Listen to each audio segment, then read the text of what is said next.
இதுக்கான குறள் வந்து இயற்றலும் ஈட்டலும் காத்தலும் காத்த வருத்தலும் வல்லதரசு அப்படிங்கிறத இதுக்கான குறள். அடுத்தது 9th ஒன் வந்து இண்டஸ்ட்ரி இனோவேஷன் அண்ட் இன்ஃப்ராஸ்ட்ரக்சர். இது ஒன்று 9. நம்ம 9 எப்படி எழுதுவோம், என்ஐ என்இ. அப்போது எத்தனை இது வந்திருக்கு, ஐஎன் வந்திருக்கா, அப்போ இதை எடுத்துக்கோங்க. அப்போ இண்டஸ்ட்ரி இனோவேஷன் அண்டு இன்ஃப்ராஸ்ட்ரக்சர் அப்படிங்கிறது.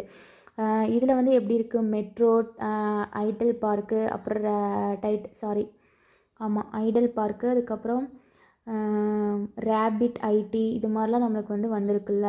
அதனால நம்மளோட இன்ஃப்ராஸ்ட்ரக்சரு எல்லாமே நம்மளுக்கு உயர்ந்திருக்குன்னு சொல்கிறாங்க. 100% இந்த ரோடு போடுறாங்களே, சதக்குனா என்ன, இப்போ ஹிந்தியில் சதக்குன்னு சொல்கிறாங்களா, சதக்குனா என்ன, road. PM gram Sadak Yojana, அதில் வந்து 100% எல்லா பக்கம் போட்டிருக்காங்களா. இதில் நம்மளது வந்து ஃபஸ்ட் பிளேஸில் இருக்குது. அடுத்தது இன்டர்நெட் சர்வீஸ் வந்து எப்படி இருக்காமா, 98% 4Gயும் 3Gயும் கிடைக்கிது முழுமையாக எல்லாத்துக்கும் அப்படின்னு சொல்கிறாங்க. அடுத்தது இதுக்கான ஒரு குறள் என்னென்னா, குன்றேறி யானைப்போர் கண்டற்றால் தன்கை தொண்டுன்றாக செய்வான் வினை அப்படிங்கிறது இதுக்கான குறள். 10th ஒன் வந்து ரெடியூஸ்டு இன்இக்வாலிட்டி. நம்ம 5th ஒன் என்ன பார்த்தோம், ஜெண்டர் ஈக்குவாலிட்டி பார்த்தோமா. 10 வந்து இதுக்கு ஒரு ஷார்ட்கட் வச்சுக்கோங்க, 1 to 0, 1லேருந்து 0 ரெடியூஸ் பண்ணுறோம், மைனஸ், அப்போ ரெடியூஸ்டு இன்இக்வாலிட்டி. உள்ளாட்சி அமைப்புகளில் பெண்களுக்கு வந்து சதவீதம் வந்து 52.99%. அந்தளவுக்கு வந்து உள்ளாட்சி அமைப்புகளில் பெண்கள் வந்து இருக்காங்க.